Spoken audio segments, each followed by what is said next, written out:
Well, hello everyone. It's Dr. Tom, and here we are for another Facebook Live. I think I'm a couple of minutes late. More chaos in trying to get here, but we're here. I'm in the United Club at O'Hare Airport, and the other United Club that I was in at a different part of the airport, the internet went out. And they said, "Oh, sorry, we'll have it back on soon." And I said, no, where's another club? And so I just hightail it over here. Hello. Nice to be with you. If you're out there, please tag. Oh, there's a couple of, oh, thank you so much. Oh, and I've got to start off by saying that I know my wife is watching with her cousin in Poland. So hello, ladies.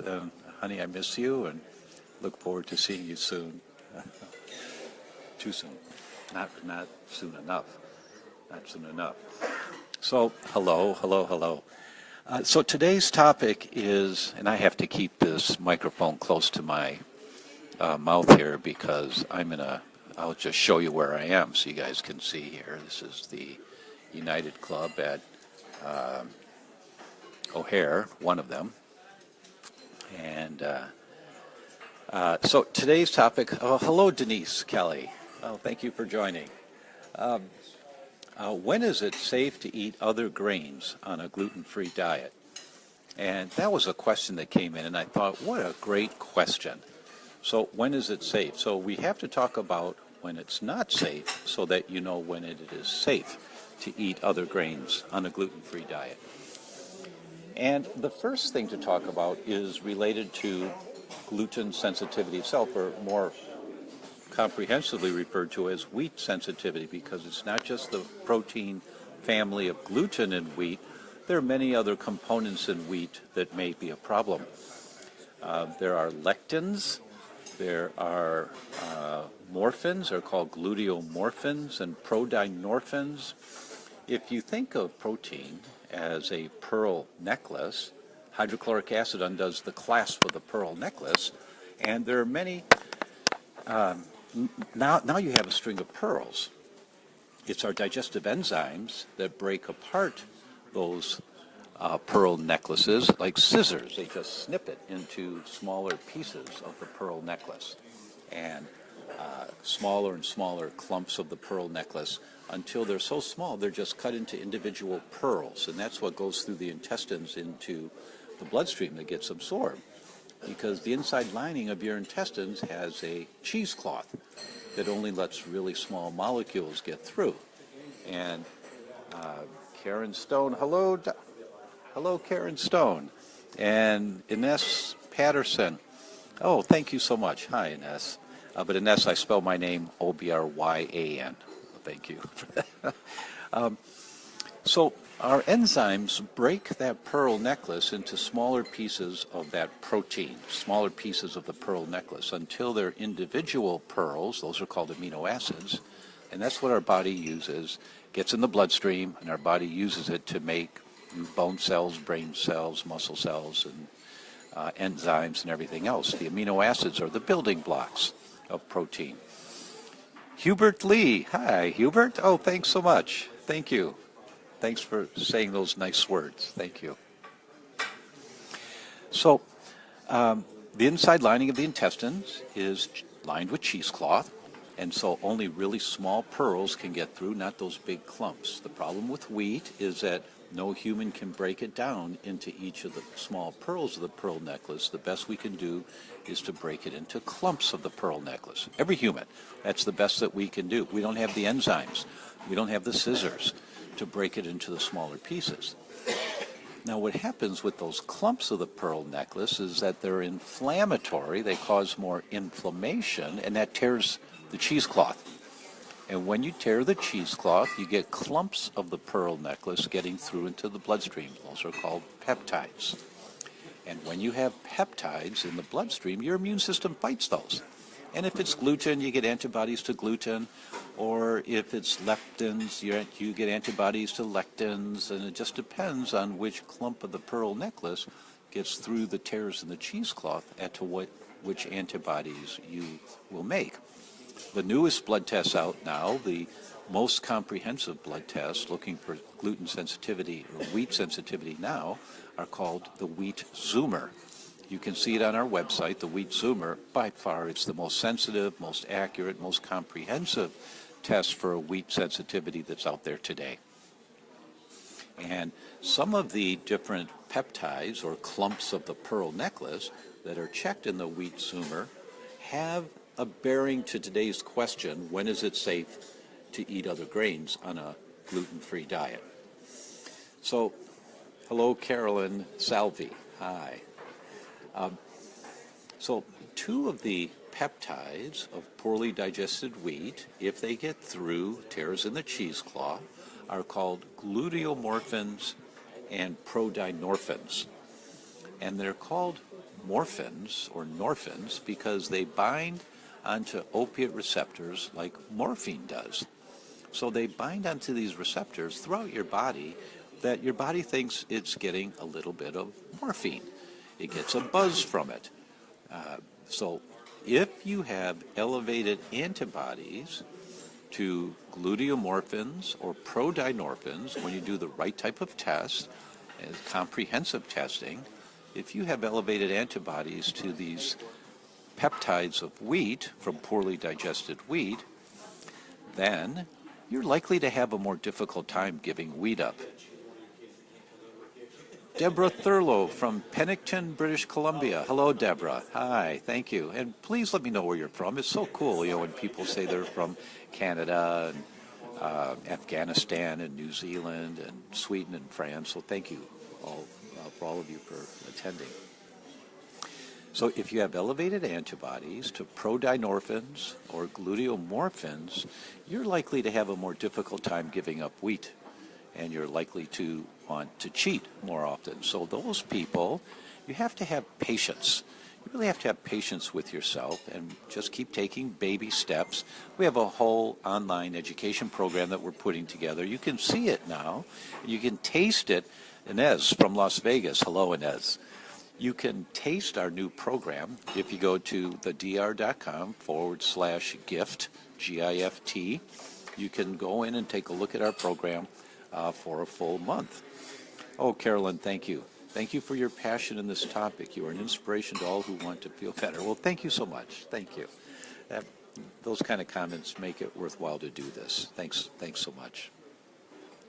So once again, when you do a Wheat Zoomer or the Cyrex Array Number 3 test, which used to be the most cutting-edge test, it's still really a great test. Hello, Carolyn from Coeur d'Alene, Idaho. That's a beautiful place. That's a beautiful place. So if you have elevated antibodies to gluteomorphins or prodynorphins, then be kind to yourself in this transition. Don't expect that it's going to be easy like it is for some people. So back to eating grains. If you have elevated antibodies to wheat germ agglutinins, the lectins of wheat, then you're likely to have a sensitivity to other lectins from grains, which means that for you, other grains may also be a problem. So when the test results come back, when you do a Wheat Zoomer test or a Cyrex Array Number 3 test, if you've got elevated antibodies to wheat germ agglutinins, Susan in Montreal. Hello, Susan. I don't know that I could say it, but je suis étudiant de l'Université de Montréal. I can't say it. This was 1972, and I went to University of Montreal for a summer to learn French. It was such a fun summer. If you have elevated antibodies to wheat germ agglutinins, Bogota, Colombia? Really? Luz Toban from Bogota. Oh, thank you so much. Thank you, Luz. Very kind of you. If you have elevated antibodies to wheat germ agglutinins, you're sensitive to the lectins of wheat. That's what that means. And there are lectins in all other grains. So you are more likely to have a sensitivity to other grains. It doesn't mean you do, but it means you're more likely to. So if I'm going to recommend a grain-free diet, well, some people feel like $1 million on a grain-free diet. Some people don't. But if I'm going to recommend it right out of the box, when looking at a test result, it would be for those people that have elevated antibodies to wheat germ agglutinins. Those people have a sensitivity to lectins, and clinically I've seen they usually do much better grain-free. Hello, Julie. I don't know that I could pronounce. Let me try that. Julie Luoma Konchik. Hello, Julie. Thank you. And Lena Grenier. Thank you. Thank you. Thank you for joining. So, once again, gluteomorphins, prodynorphins, be kind to yourself. You're going to slip. It's likely that you'll slip, or more likely, more vulnerable. So just be kind. If it takes 6 months to get gluten-free, who cares? Because you're talking about the rest of your life. So just be patient and kind to yourself. Those with elevated antibodies to wheat germ agglutinins, you're more likely to have a sensitivity to all grains. For the rest of us who come back sensitive to wheat on these tests, I usually recommend that you, of course, go wheat-free right away. Unless you have the gluteomorphin, prodynorphin, then I say be kind, take it in stages if you need to. I usually recommend going wheat-free right away. And we usually let oats in there as long as they're labeled as gluten-free oats. Then, in 3 weeks, if the patient's not feeling noticeably better within 3 weeks, I say, well, let's take the oats out, Mrs. Patient, and let's see what that does. Because oats are highly contaminated with wheat, and so it's very common that you get some cross-reactivity. You think you're eating oats. Thanks, Connor. Yes. Patience and kindness, absolutely, my friend. And Jan Riley, hydrocortisone for the rest of my life? I don't think so. I believe it was caused by septic shock in 2016. Okay, no, you don't have to take cortisone the rest of your life. Cortisone is designed to reduce inflammation. That's its major job. And if you need it, you take it. But then you learn, how am I throwing gasoline on the fire so that you reduce the inflammation? You stop throwing gasoline on the fire. You reduce the inflammation. You don't need the cortisone anymore. And you should be able to do that with your doctor's blessing. If you read my book, The Autoimmune Fix, it's really clear.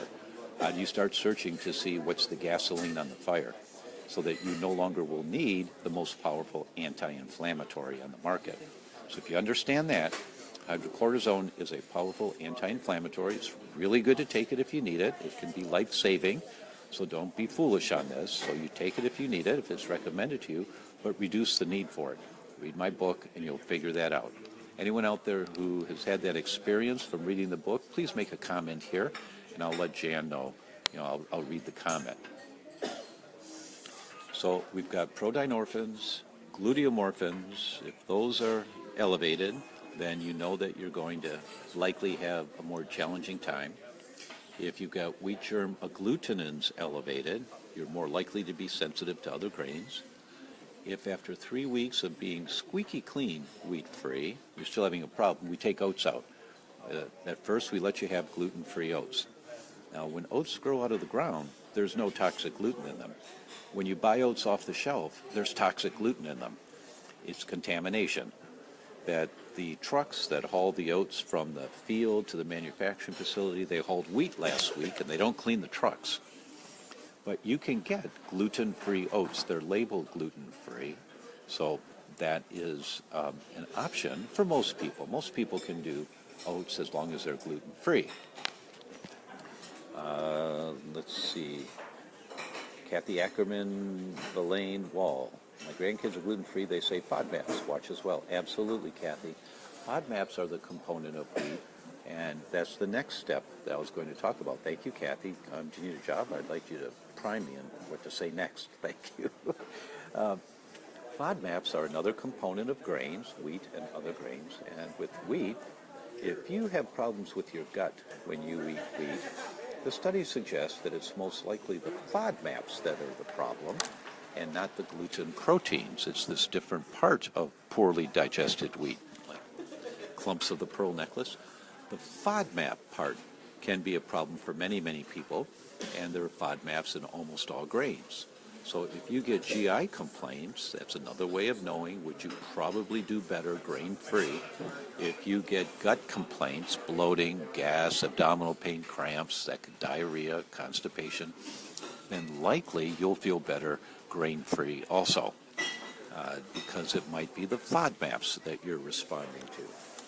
I want to keep looking at the comments because Carolyn, your book's a great resource. I own the autographed copy. Oh, I highly recommend all the listeners get a copy. Thank you, Carolyn. Tara Winans has joined. Hi, Tara. Ronnie Moore. Yes, I was given cortisone shots twice and cream. Immediately I went on the reversing the autoimmune diet. It took me a year, but reversed my autoimmune and haven't touched cortisone since.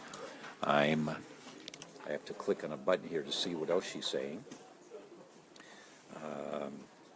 I feel better eating no grain. No, that's not the end of it. I think I just wiped her out somehow. I pushed the wrong button.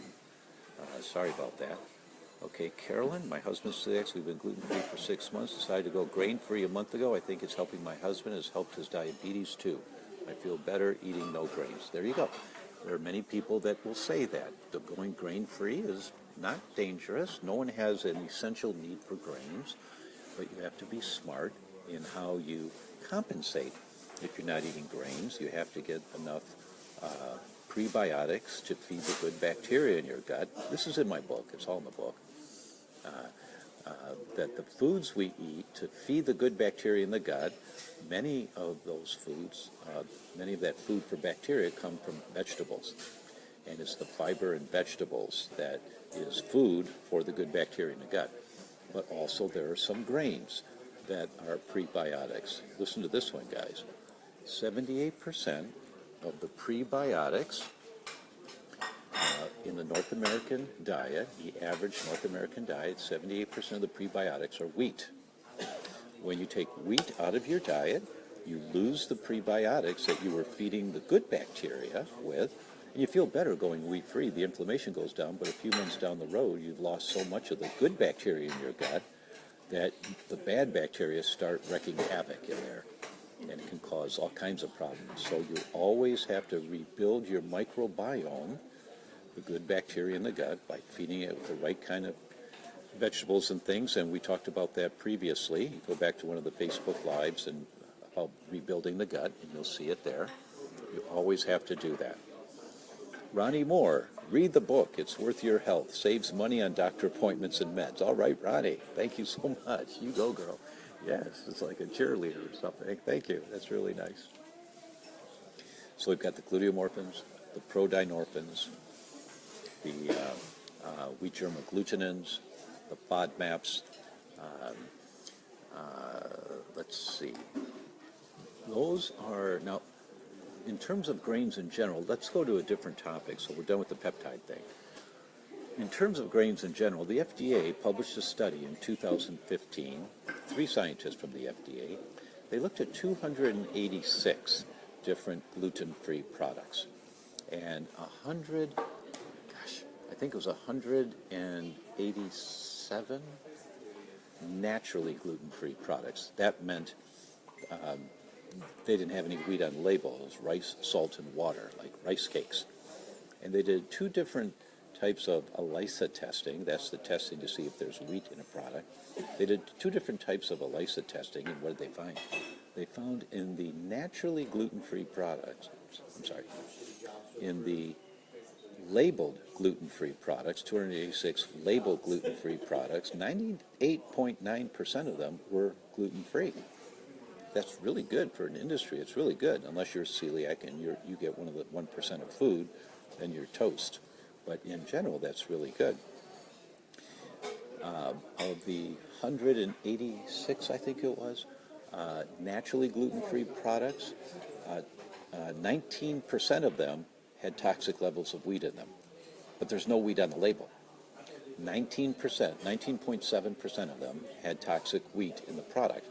So you would have had a reaction if you ate this naturally gluten-free product. Let me give you an example.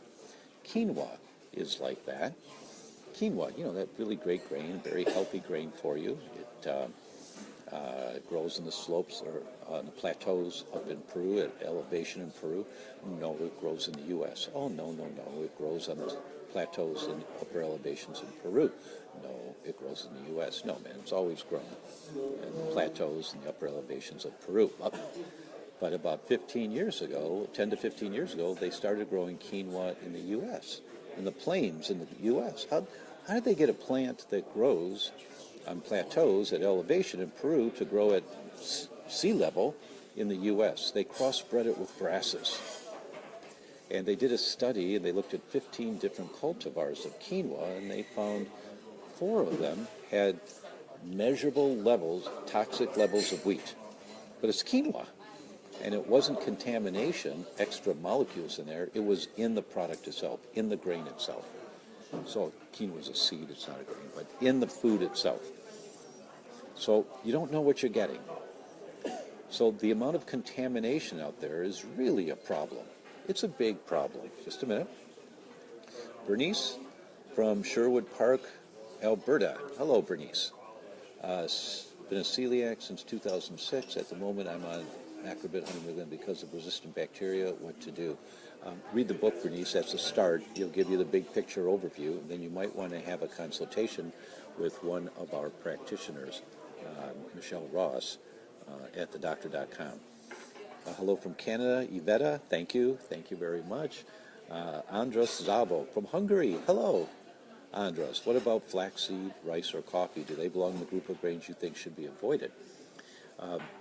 In the topic of, I'll get to rice in a minute. Flax seeds is just contamination for the lectins. If you have a lectin sensitivity, you likely will have a problem with flax seeds. So where was I? Oh, rice. Let's talk about the rice thing. In 3 of the last 7 sushi restaurants that I've gone to, I always ask them, please ask the chef if there's flour in the rice. And the waiter or waitress looks at me like I'm weird. And they'll say, oh, no, we don't have flour. I understand. Please ask.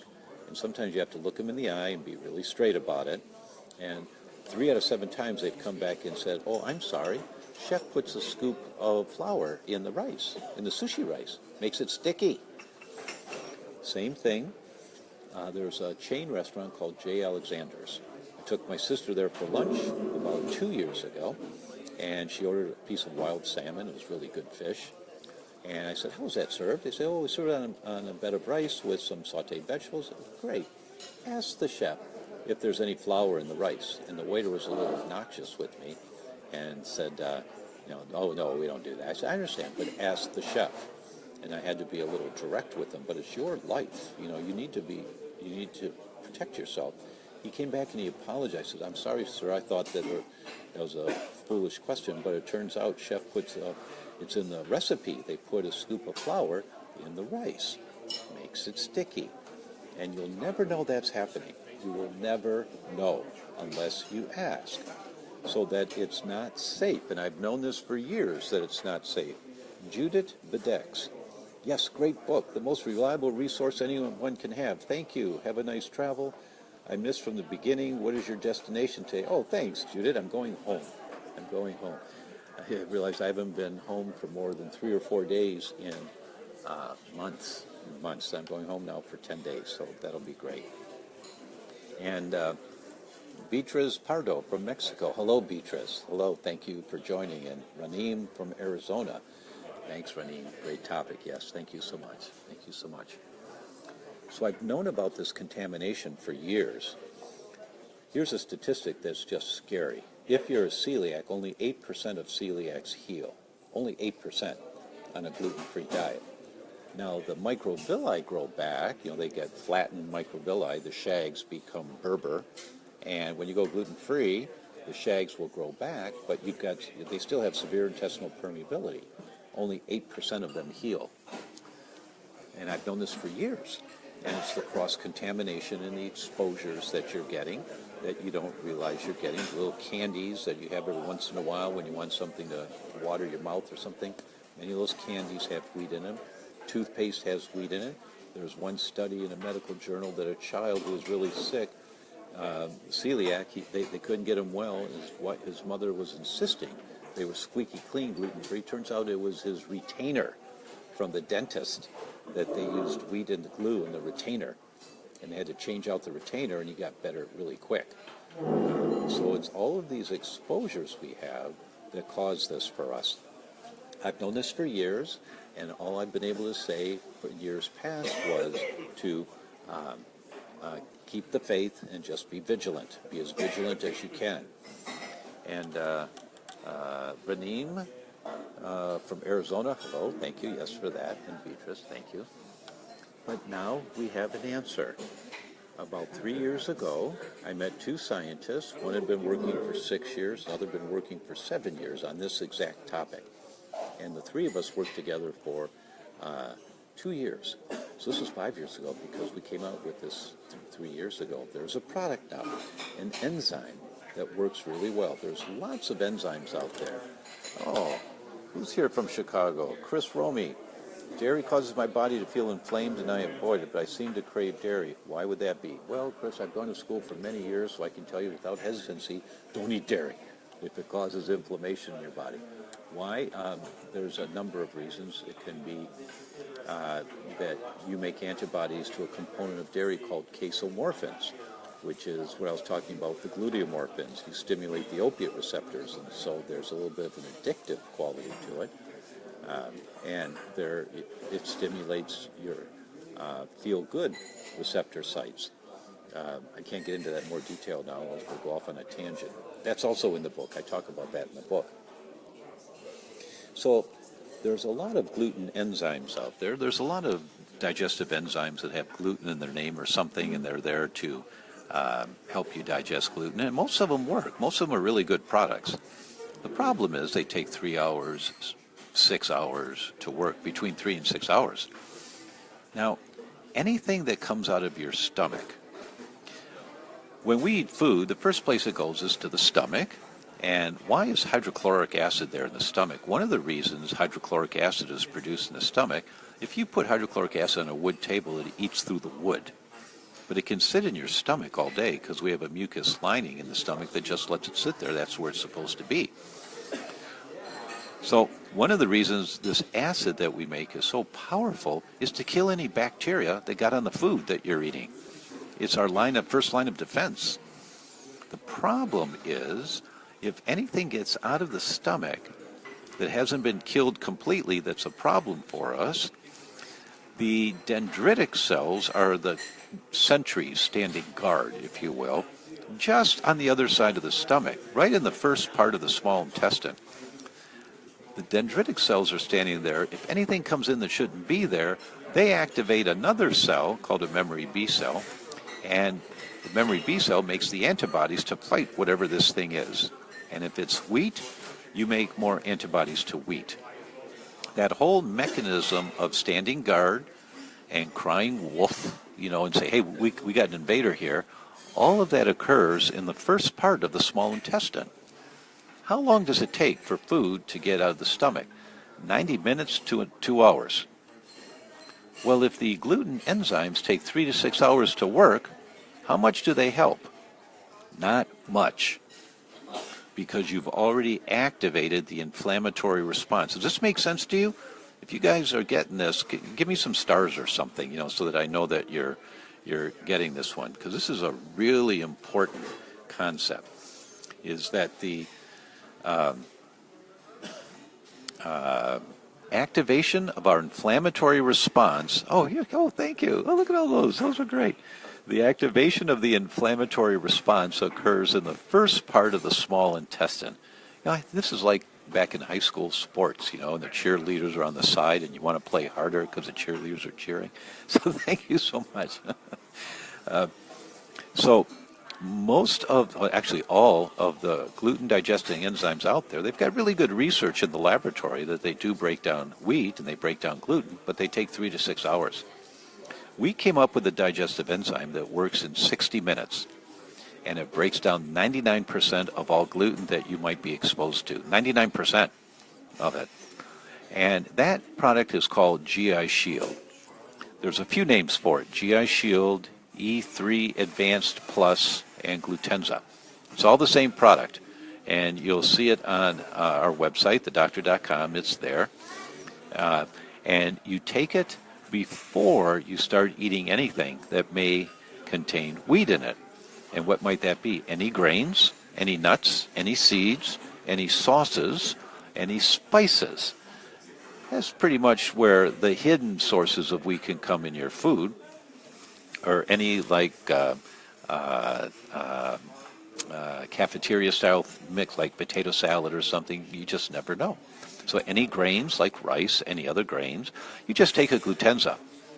And Mrs. Patient, normally we tell people to take enzymes. Hello from, wait a minute, where's this? Jeddah, Saudi Arabia. Oh, loved your betrayal documentary, Afnan. Oh, thank you. The autoimmune fix became my Bible. Amen, sister. Thank you so much for that. Thank you. And hello, Jeff from Savannah. Hello. So usually we tell patients to take digestive enzymes in the middle of a meal. Why? Because the enzymes, and many of us need help with some digestive function. Our scissors have gotten dulled over the years from Coca-Cola and sugar and too much other stuff. So we need digestive enzymes. And I recommend you take it in the middle of a meal so that the enzymes are sitting in the center of this big glob of food in your stomach, digesting the food from the inside coming out, and your system makes enzymes to digest from the outside coming in. Normally that's what we want, but with this concept and these enzymes, E3 Advanced Plus, Glutenza, GI Shield, with these enzymes, I want you to take them before you start eating so that nothing gets past them. Nothing slips through the stomach and into the small intestine to activate an immune response. And guys, I just carry a bottle in the glove box of the car all the time, or I've got them in my briefcase also. Ladies, you've got purses. That makes it a lot easier. And so that's going to protect you when you're out there. I know of no other way. Of course, vigilance is critically important, but these sources in the food chain, you can't see them. They're not listed. Vitamins can have wheat in them.